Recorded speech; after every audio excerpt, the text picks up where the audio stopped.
Hello, my name is Morgan Gold, and this, like all of this back here, is Goldshaw Farm. You know, a few years back, my wife and I, we were working jobs that we didn't like and living in a city that we didn't like. And so we decided to leave our life in the city and come out here to a farm in northern Vermont. At the time, the farm had been vacant for many, many years, but we decided to come up here, fix this place up, and start a farm, even though we have absolutely zero agricultural experience.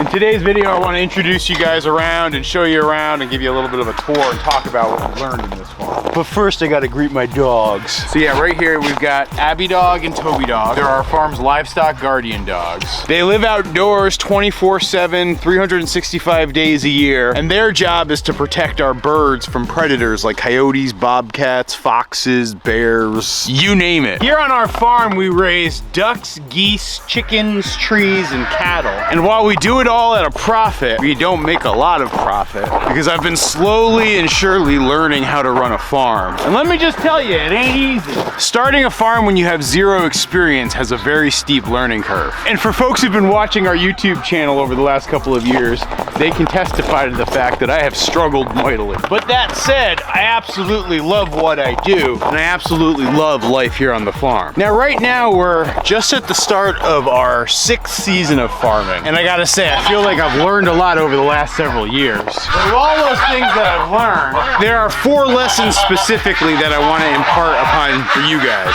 Would you look at these birds? They seem so content here inside their warm house. You know, right now, outdoors, outside of the hoop coop here, it's 12 degrees Fahrenheit. But inside here, it's so warm, I think it's actually above freezing, which is always kind of cool. I have all my winter ducks and geese and chickens living together in this giant hoop coop. During the summer months, they free range out in our pastures, but in the winter months, I keep them in here because it's easier to keep them warm and take care of them. And for those wondering, it actually doesn't have any conflicts with having geese and ducks and chickens all living together. The geese are a little bit of bullies, but for the most part, they're very harmonious.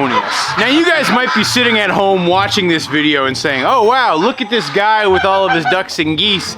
He's able to earn a living just from a handful of ducks and geese and chickens. Well, let me just share with you, number one, the fact that we don't just do that. When it comes to our poultry operations, we're actually at our low point right now. What happens is in the spring, we hatch out a bunch of birds from the birds that you see here. We raise those birds up and we either sell them as breeding stock to folks or we sell them as meat birds to folks. And even still, we're not just living off of that. We have other income streams, including the fact that we make videos on YouTube and TikTok and Facebook and Instagram, which I think is a really important lesson for folks out there. And that's specifically, if you want to have a farm of your own that's financially successful, it's going to take a lot of different enterprises that you have on your farm to make it all work. And so if you're ever doing business planning for a farm that you might want to start, recognize that you don't have all of the available data, and you're going to have to be very careful financially with how you approach things, or else you could blow yourself up really quick. Release the Kraken!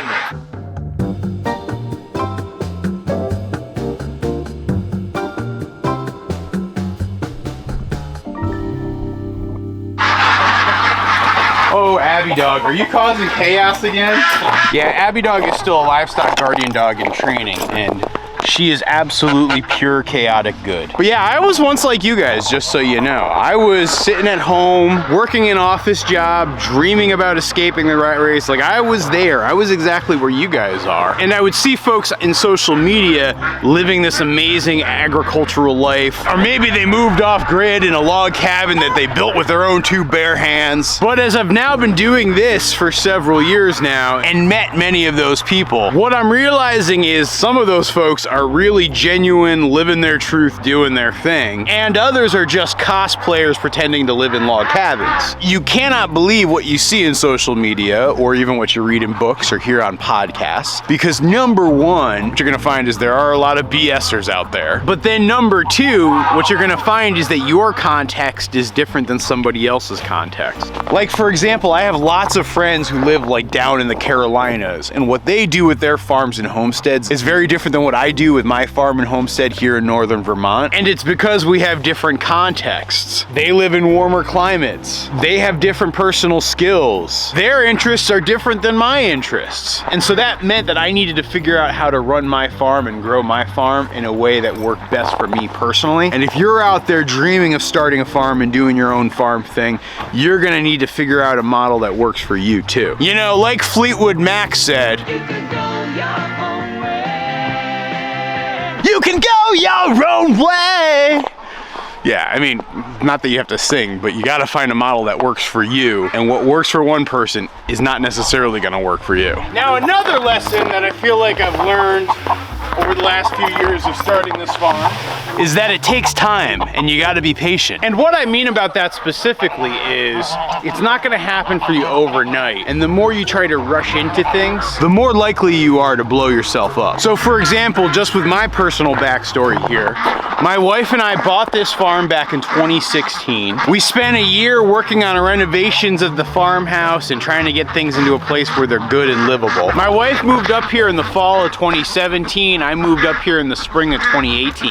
The reason our moves were staggered is because my wife went back to school so she could get a job up here. And it took me several months to actually find a job that I could work up here from Vermont. And then from the spring of 2018 until, I guess it was January of 2022, I was both starting the farm and working a day job trying to make it all come together. And I'm not gonna lie to you guys, that was a really difficult time. You know, maintaining a day job where I had a roughly hour commute in each direction and coming back here and doing chores and making videos and doing all that. It was super stressful, but I really saw it as a temporary thing. Oh, something's got the dog's attention.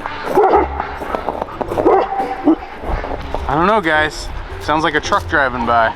Yeah, see, these guys will bark anytime they hear something unusual or something catches their attention, and that's how they protect the flock. Which probably takes me to my next point, which is when you're starting a farm, oftentimes people are thinking about a part of a farm as like an isolated thing, like I'm gonna raise chickens for eggs, or I'm gonna grow corn, or I'm gonna start a market garden and sell vegetables at a farmer's market. Like they see each thing as a disconnected concept and idea. And quite honestly, when I started this farm, I saw it the same way. Like I just wanted to raise ducks for eggs. The more and more I got into doing this, the more and more I've realized that a farm is very much an ecosystem. And that ecosystem needs to be kept in balance.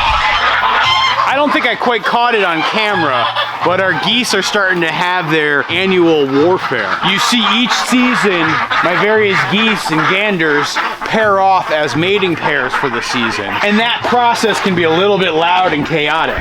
Come on, Abby Dog.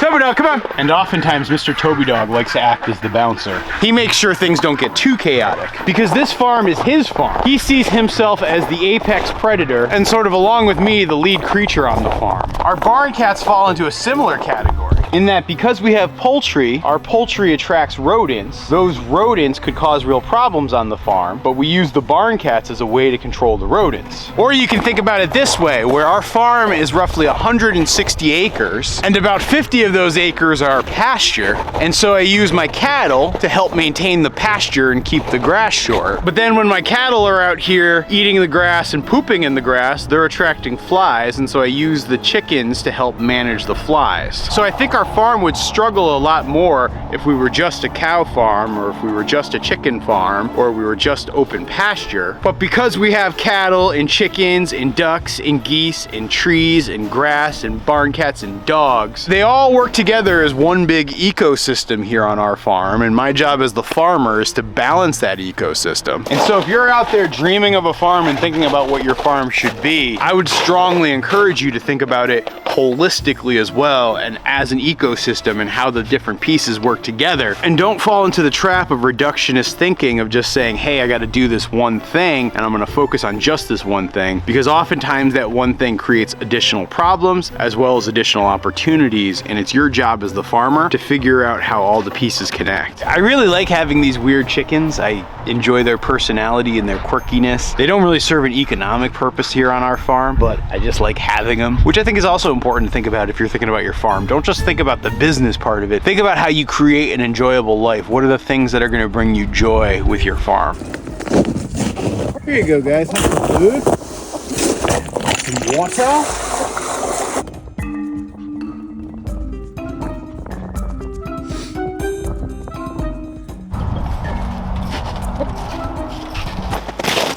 summertime, you guys. How you doing there, Annabelle? Getting a drink of water? Even though the water's frozen, the cattle are pretty good at breaking through and finding spots to drink out of. But I still find that it's important to break up the ice and then clear it out.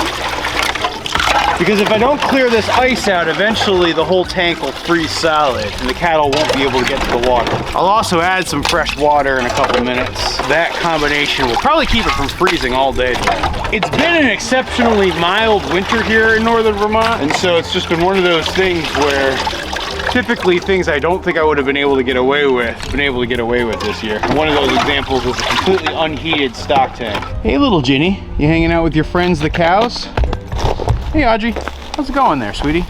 So we have currently on our farm 4 cows, 1 adult heifer, and then we have 4 calves. The calves are separated from the moms right now because I ultimately am trying to get them dried off so that they're no longer nursing. And so this weaning process continues on our farm. Pretty soon, Jimi Hendrix, who's this handsome fella right here, he's gonna be going to a new farm. We're also getting a new heifer calf and cow coming to the farm. And we have a new bull calf. Randy Macho Man Savage, oh yeah. And he should be coming pretty soon too. My goal ultimately with the cattle is to probably get to, I don't know, somewhere around 25, 30 animals here on the farm. Given the current setup of our pastures, I think we could reasonably expect to hold that many animals, probably even a little bit more. We do a model of intensive rotational grazing where what happens is I will bunch the cattle up in small little grazing paddocks and move them once or twice a day across our pastures. And so basically then I'm rotating them around the pasture.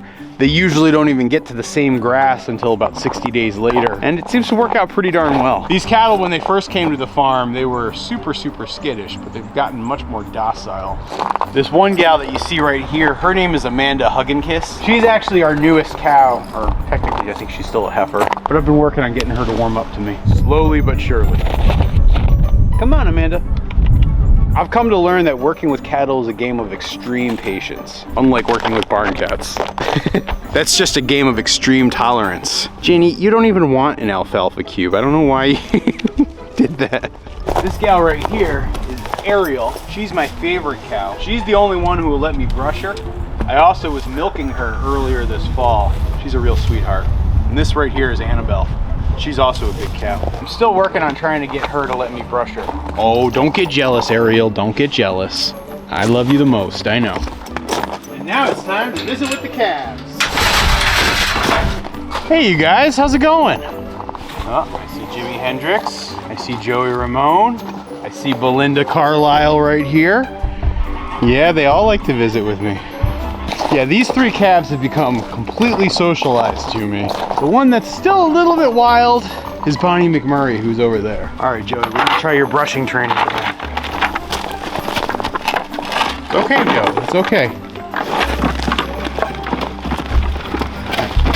Jimi Hendrix is clearly the most dominant. I think Joey Ramone's the one who lets me brush him the most. Okay? Good job, Joey. Bonnie won't let me brush her. Belinda lets me get in there a little bit. Let's see how she does. She kind of like scoots off pretty quickly. It's Joey who seems most suited to brushing.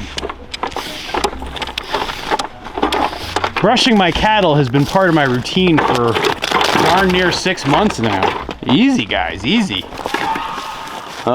The boys are battling. So Joey Ramone was castrated about a month ago. Jimi Hendrix is still intact, and the new farm he's gonna be going to, he's actually gonna be a bull. So that's why you see that bull headbutting maneuver. That's what they start to do as they get to be teenagers. But yeah, I was saying, brushing cows has been a big part of my daily routine for the last couple months. It's been really nice because it gives me such a great opportunity to check in with the animals as well as build a tighter relationship with them. The reason I bring this up though is it's one of the bigger lessons I've learned with farming too. When it comes to life on the farm, the routine is like everything. Yes, there are days that unexpected things happen, and yes, there are days where things are out of the ordinary. But for the most part, out of my 365 days of the year, I would say 330 of them are very, very routine. And while A routine day in January looks different than a routine day in July. Being comfortable with having a routine, being comfortable with things being the same day in and day out, it's actually a big part of the job when it comes to owning a farm and running a farm. It's something I thought about conceptually when I dreamed of starting a farm, but it's definitely not something I appreciated as much as it is. And while financial instability is the #1 reason I've seen a lot of farms go under, the monotony of routine is maybe the second biggest reason I've seen farms go under. So if you want a farm, be used to a routine.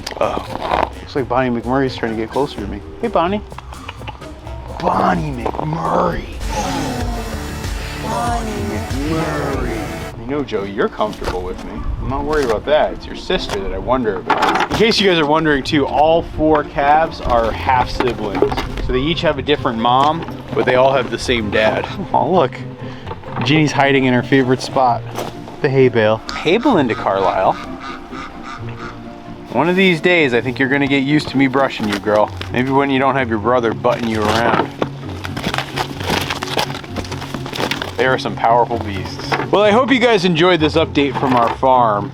If you want to see more videos, I'll leave a playlist up here as well as some more stuff down there. Be sure to hit the subscribe button. And if you have more questions about things that I've learned since starting a farm, drop them down below. Maybe I'll make a follow-up video where I try to address more of these. But thank you for watching, everybody.